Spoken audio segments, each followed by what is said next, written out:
Baik, cikgu akan guna rajah. Okay, rajah yang ada PQRS ini, yes, untuk menerangkan sisi 4 kitaran, okay, di mana dia mesti suatu sisi 4. Sisi 4 bermaksud dia ada 4 sisi. Okay, sisi itu apa? Sisi itu contohnya dari bucu P ke Q, garisan ini, inilah yang dipanggil sisi. Okay.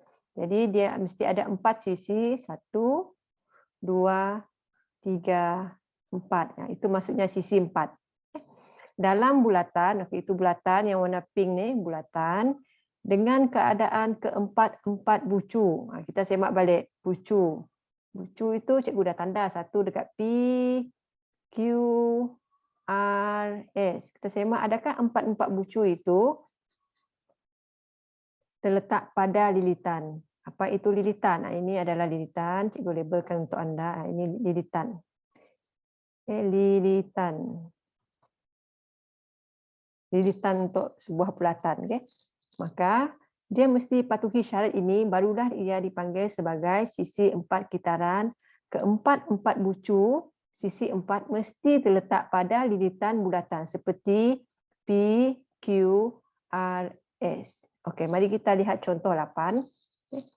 Bagi setiap bulatan berikut O, ialah pusat bulatan. Dia beri rajah.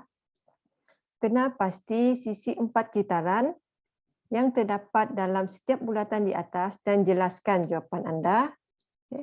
Kemudian B, nyatakan sudut bertentangan yang wujud dalam setiap sisi 4 kitaran yang anda telah kenal pasti. Jadi untuk yang pertama ini, kita semak dulu bucu dia. Ini bucu A, B, C, D. Okay, bucu A terletak pada lilitan, B, C, D. Okey, D dia tak terletak pada lilitan bulatan, maka ini bukanlah sisi 4 kitaran. Anda akan tulis jawapan A, B, D, C bukanlah sisi 4 kitaran kerana bucu D ini tidak terletak pada lilitan bulatan. Itulah cara untuk anda jelaskan jawapan. Okay? Jadi yang satu ini bukan, bukan sisi 4 kitaran. Kita beralih yang kedua. Nombor 2, kita semak D. Ya, pada lilitan, E pun pada lilitan, F pada lilitan, G ya pada lilitan. Maka sisi 4 kitaran E, F, G, D. Dia adalah sisi 4 kitaran. Untuk E, F, G, D ni, sisi 4 kitaran. Sekarang macam mana kita nak tentukan sudut bertentangan? Cara paling mudah cikgu sarankan anda buat bentuk X ini. Bentuk X. Okay, ini bentuk X. Okay.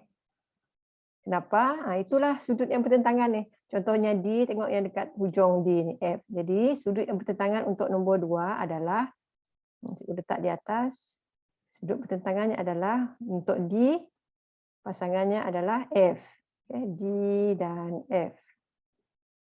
Satu lagi, sudut E dan G. Baik, yang ketiga kita semak. Kita terus semak bucu, K pada lilitan, L pada lilitan, N pada lilitan. Okey, O ini.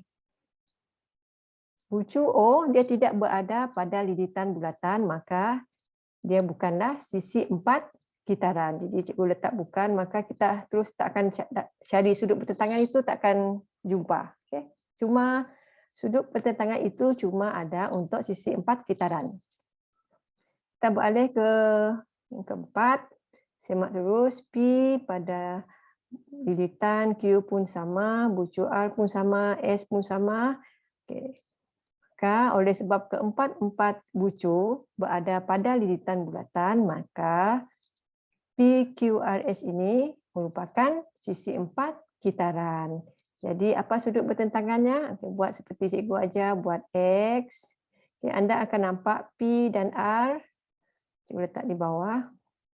Untuk jawapan B, cikgu letak P, sudut P ini dia bertentangan dengan R. Dan satu lagi sudut Q, dia bertentangan dengan S, sudut S. Okay, yang terakhir yang D, bucu T semak ya pada lilitan U pun bucu dia pada lilitan B pun sama. Okey, O ni. Oleh sebab O tidak berada pada lilitan bulatan bucu dia ni, maka dia bukanlah merupakan sisi 4 kitaran. Jadi begitulah caranya untuk anda tentukan sisi 4 kitaran. Paling senang anda semak dulu keempat-empat bucunya, pastikan berada pada lilitan bulatan. Okey. Jika dia adalah sisi 4 kitaran, semasa anda ingin mencari sudut bertentangan, anda buat X seperti yang cikgu tunjuk tadi.